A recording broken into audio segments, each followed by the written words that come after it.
I want to share this short passage from the book Daring Greatly by Brené Brown. I might have shared this before, but I have a different insight on this passage, and it goes like this. Vulnerability is not winning or losing. It's having the courage to show up and be seen when we have no control over the outcome. Vulnerability is not weakness. It's our greatest measure of courage.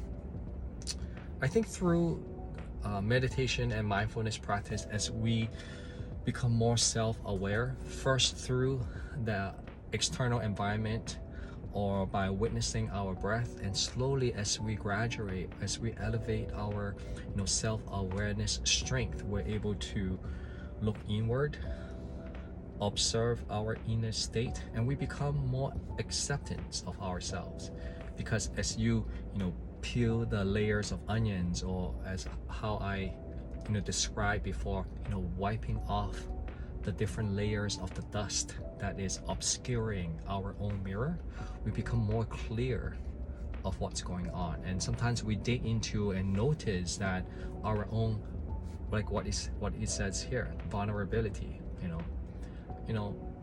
and I think this ties so much to courage, is because when you're really conscious of what you are afraid of, and then you slowly develop the strength of accepting, hey, I'm not perfect, none of us are perfect, this is my weakness and I'm okay. And maybe you take some actions to turn it into not as weak as before, or turn it even to a strength.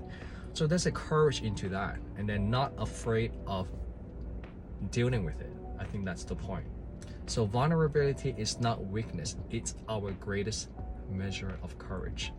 And I think with meditations, you become more conscious, and then that's kind of like a method that we all can use through mindfulness practice to develop this level of self-acceptance.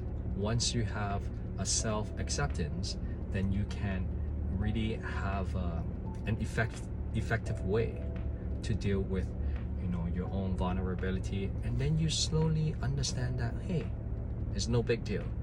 I think this, what I just said, hey, when you see things as, hey, it's no big deal, it's not a level of indifference. It's rather like, whatever comes to me, I'm okay. I will find ways to deal with it. I think that's a good attitude to have. I hope this helps.